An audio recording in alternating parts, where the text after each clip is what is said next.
the mothering process breaks down in different ways, from emotional absence to problems in letting go of kids. Each mom type is presented in a pair of chapters.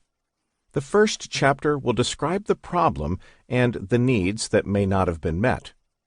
The second will provide the steps to meeting needs that were unmet and repairing whatever was broken. We finish the book with chapters on the unique issues that women and men have with mothers, including their own tasks as parents. One important point. When we say mother, we mean your real mother or anyone who played the role of mother in your life. Many people were not raised by their biological mother. For example, those who were reared by a grandparent, step-parent, or friend of the family. If this is your situation, mother for you is that most significant person. We hope it becomes obvious that this is not a negative book about mom, but one designed to meet a great need today: reconciliation. We are all called both to ask and to give forgiveness, and as a result, we can enjoy better lives and better connections. The first step of any reconciliation is to understand the problems. That's why understanding the mom types is so important. A final note: you may be curious about why a couple of men, rather than women, wrote a book about mom. While we can understand the concern that a woman's perspective might not be included in a book about a womanly role, we didn't exclude anyone in writing this material. Here are a few reasons we felt qualified. Mothering issues involve a role and function that has been studied extensively in the clinical arena by scientists and thinkers of both genders. We have had clinical training and experience, including many years of directing multiple outpatient and inpatient settings. Many men have played large roles in mothering their children, just as many women have done so in fathering. We both had moms ourselves, and today have good connections with them. In fact, we feel that the issue is more non-issue. Understanding mothering has much more to do with understanding God, people, and how we are to relate than it has to do with gender. So, we hope you learn some things about yourself, mom, and God in listening to Our Mothers Ourselves.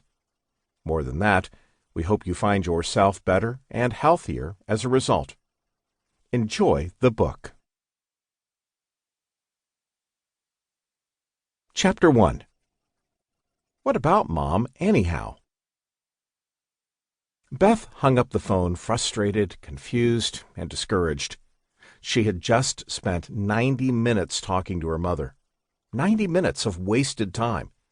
As a working mother, Beth didn't have that kind of time to spare. She had tried to explain to her mom that their vacation plans wouldn't include a visit to see her. "You know we'd love to see you," Beth said, trying to reason with her mom, "but this vacation we really wanted to see the Grand Canyon." The silence that followed was too familiar to Beth. Hurt, distance, and coldness were the hallmarks of saying no to her mother. Beth tried to scramble and make some connection with her. "Mom, we'll make a real effort to see you on the next trip." "That won't be necessary. I'm sure you'll be too busy for me then, too." Her mother hung up, and the dial tone accented that ache in Beth's stomach that she knew too well. Again, she realized that her mother couldn't be pleased. Beth was always not enough or too much something.